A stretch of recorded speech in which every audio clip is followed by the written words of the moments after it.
Subscribe now and press the bell icon. Never miss an update. और अगर Pakistan FATF की grey list से black list में चला गया तो क्या हो सकता है सोचिए। पहले जान लेते हैं, क्लिप देखिए।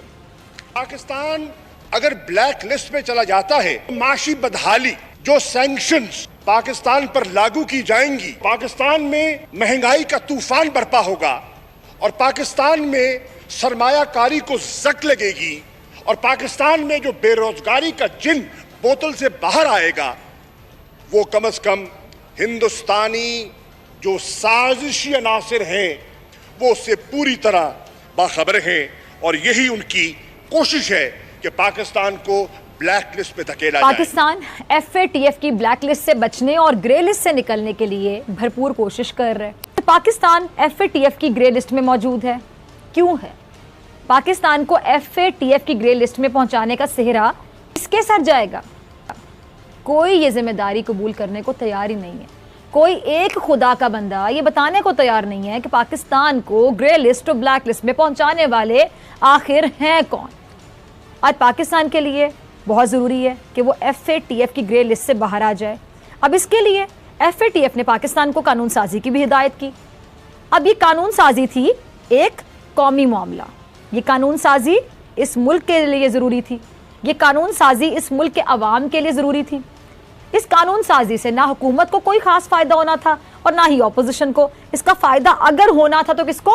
मुल्क को, और हुकूमत, ऑपोजिशन, अवाम तीनों को। एक सवाल, ऐवान क्यों बनाया गया? पार्लियामान क्यों बनाया गया? क्यों जमहूरियत को ही मुल्क की बका कहा गया? क्योंकि जमहूरियत के ज़रिए मुंतखब अफराद ऐसी कानून साजी करते हैं जो रियासत को मजबूत और कौम को महफूज कर सके। अब आज मुझे इस बहस में जाना ना पड़ता कि FATF की ग्रे लिस्ट में पाकिस्तान को किसने पहुंचाया। अगर हमारे ऐवान, हमारे पार्लियामान से वो बिल मुस्तरद ना होते जिनको मंजूर कर लेने से पाकिस्तान का FATF की ग्रे लिस्ट में निकलने का इम्कान रोशन हो सकता था। और अगर पाकिस्तान FATF की ग्रे लिस्ट से ब्लैक लिस्ट में चला गया तो क्या हो सकता है सोचिए। पहले जान लेते हैं, क्लिप देखिए। पाकिस्तान अगर ब्लैक लिस्ट में चला जाता है, माशी बदहाली जो सैंक्शंस पाकिस्तान पर लागू की जाएंगी, पाकिस्तान में महंगाई का तूफान बरपा होगा और पाकिस्तान में सरमायाकारी को जक लगेगी और पाकिस्तान में जो बेरोजगारी का जिन बोतल से बाहर आएगा वो कम से कम हिंदुस्तानी जो साजिशी अनासिर हैं वो उससे पूरी तरह बाखबर हैं और यही उनकी कोशिश है कि पाकिस्तान को ब्लैक लिस्ट में धकेला जाए। पाकिस्तान FATF की ब्लैक लिस्ट से बचने और ग्रे लिस्ट से निकलने के लिए भरपूर कोशिश कर रहे हैं। FATF की ग्रे लिस्ट से बाहर आ जाने से फ़ायदा ना सिर्फ हुकूमत को होना है बल्कि ऑपोजिशन, और ये फ़ायदा पूरे मुल्क को होगा, कौम को होगा, मुल्क की मईशत को होगा। हुकूमत और ऑपोजिशन को ये बिल मंजूर होने थे पार्लियामान से, क्योंकि पार्लियामान बनाया ही इसलिए गया कि वहाँ ऐसी कानून साजी की जाए जिसका फ़ायदा राह रास्त मुल्क को हो, कौम को हो। और खुशखबरी ये है कि FATF की ग्रे लिस्ट से निकलने के लिए जो कानून साजी होनी थी वो नहीं हो सकी, बल्कि जो बिल मंजूर होने थे वो ऑपोजिशन की जानिब से मुस्तरद कर दिए गए कि इमरान खान साहब अब जल्द अज जल्द इस्तीफ़ा दे दें।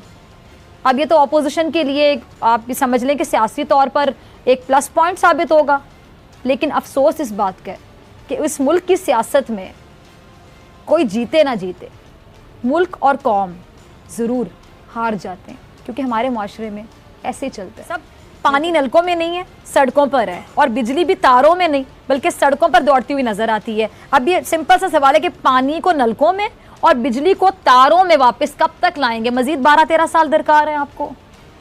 पर आपने देखा होगा पहले के बनस्पत पानी हमने काफ़ी हद तक बहुत जल्द निकाल दिया है। शाररा फैसल जैसे काफ़ी मेन एरियाज थे वो सुबह को ही आज सुबह को मैं 7 बजे निकला था उमरकोट के लिए, क्योंकि मैं फोकल पर्सन हूँ चीफ मिनिस्टर का for flood relief in Umarkot. तो मैं 7 बजे सुबह को निकला था, सारे रास्ते साफ थे।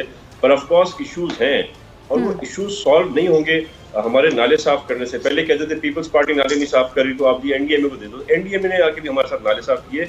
नाले साफ हम भी करते हैं, वो भी करते हैं। नाले साफ करने से ये मसला हल नहीं होगा जब तक हम इंक्रोचमेंट्स नहीं हटाएंगे। अब ये इंक्रोचमेंट्स की बात आ जाती है जी, इंक्रोचमेंट किसकी है?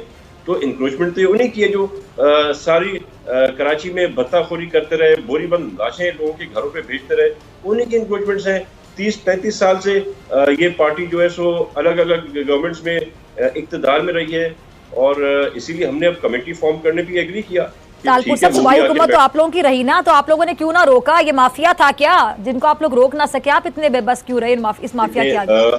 रोकने की बात नहीं है, बात यह है कि ये जो बल्कि ना सिर्फ सूबाई हुकूमत, आप लोग तो विफाक में भी रहे हैं एक अरसा। हमने ये व्हाइट पेपर तो प्रिपेयर कर दिया ना मुराद अली शाह साहब ने, जो आपको 2-3 दिन में हम पेश कर देंगे, कितनी इंक्रोचमेंट्स हैं, किसकी इंक्रोचमेंट्स हैं, और उन इंक्रोचमेंट्स को कौन ओन अप कर रहा है, तो सारा हमारे सामने आ जाएगा। बाकी रही बात इनको हटाने की, तो इनको हटाना इतना आसान नहीं था। एक तरफ से इनको हटाना पॉलिटिकल प्रेशर जो हम फेस कर सकते हैं, उसके साथ साथ फिर चेयरमैन बिलावल के ऑर्डर्स के आप इनको फौरी तौर पे हटाएं, और साथ में जिन जिन को हटा रहे हैं उन सबको आप ऑल्टरनेट लोकेशन भी ढूंढ के दें। तो अब एक पेज पे है, अल्लाह करे अल्लाह अकल दे, हम सबको पीटीआई MQM सारे जो हमारे साथ अभी इस कमेटी में आए हैं, ये तो डिसाइड हो चुका है, it's already been decided that right after the flood is over, next month से हम इंक्रोचमेंट्स हटाना शुरू कर देंगे, और उसमें रेवेन्यू डिपार्टमेंट इंक्लूडेड होगा, उसमें सिंध पुलिस होगी, और उसमें पाकिस्तान रेंजर्स होगी। तो इसको लेट्स सी जो आप कह रहे हैं ऐसा होगा कि नहीं होगा। अच्छा, मैं नकवी साहब को जरा शामिल गुफ्तगू करती हूँ आपकी इजाजत से, फिर आपको दोबारा मौका देती हूँ। नकवी साहब, अगर आप मुझे अब सुन पा रहे हैं, आप वैसे पहले भी सुन पा रहे थे, आपकी आवाज़ ठीक नहीं आ रही थी, आई होप कि अब आपकी आवाज़ ठीक आएगी। तो मेयर कराची साहब को आपने भी सुना कि बाकायदा रोना ही शुरू कर दिया उन्होंने। अब आप सोच रहे हैं कि एक आम शहरी, एक आम पाकिस्तानी जब देख रहा है, प्रोग्राम देख रहा है या उनकी प्रेस कॉन्फ्रेंस देख रहा है, उनको रोता हुआ देख रहा है, उसकी क्या फीलिंग्स होंगी? आप फील कर सकते हैं कि मेयर कराची, इतने बड़े शहर का मेयर, इतना बड़ा ओहदा, और MQM बहुत पुरानी जमात है, कराची में बाकायदा काबिज है। अब वसीम अख्तर साहब ऐसे रोना रो रहे हैं, लेकिन कुर्सी से भी चिमटे रहे इतने अरसे तक, कभी रिजाइन ना दिया, कुर्सी छोड़ने की हिम्मत ना हुई, लेकिन जब कुर्सी जाने का वक्त आया तो रोना शुरू कर दिया। फिर साथ ही ड्रामे के अल्फाज बोले, मतलब ये ड्रामा नहीं था तो और क्या था? पूरे पाकिस्तान में मिसाल बनी हुई है। हाँ, ऐसी जबरदस्त है कि कोई एक नाजिश बिल्डिंग इस शहर में नहीं बनती, और बिल्डिंग। अच्छा, मेरे ज़हन में सवाल आपकी बातों से, एक मिनट, तैमूर साहब से मेरे सवाल पूछने हैं। नकवी साहब 1 मिनट दीजिएगा जरा। तैमूर साहब, आपने नकवी साहब की बातें भी सुनी, उसका भी यकीनी तौर पे आप जवाब देना चाह रहे होंगे, साथ जरा मेरा सवाल भी सुन लें। आप लोग NFC अवार्ड के तहत अपना हक मांग रहे हैं, मांगना चाहिए, बिल्कुल मांगे, आपका हक है और आपको मिलना भी चाहिए। लेकिन इससे पहले जो NFC अवार्ड के तहत जितनी भी रकम आप लोगों को मिली है, सर जरा बता दें कि लगी कहाँ पर है? सबसे पहले तो नकवी साहब की बातें मुझे बड़ी हंसी आ रही थी कि वो हमें बता रहा कि हम गवर्नेंस कैसे करें और हम क्या करें। जिन लोगों ने 2 साल में पाकिस्तान का खसारा 23 ट्रिलियन से 42 ट्रिलियन तैमूर साहब, आपको हंसी आ रही है और मुझे कराची की सूरत पे रोना आ रहा है, बस ये डिफरेंस है ना। सियासतदान बन के फिर आप लोगों की सोच ही बदल जाती है। तैमूर तालपुर साहब कह रहा हूँ, तहरीक इंसाफ ने बहुत गुनाह कर दिए। आपने गुनाह क्यों कर रहे मेरे भाई? आपको तो 12 साल हो गए, हम जी नकवी साहब, तैमूर साहब का जवाब सुन ले पहले। अच्छा, फिर दोस्त साहब आपने तैमूर साहब का जवाब सुन ले, मैं फिर आपकी तरफ आती हूँ।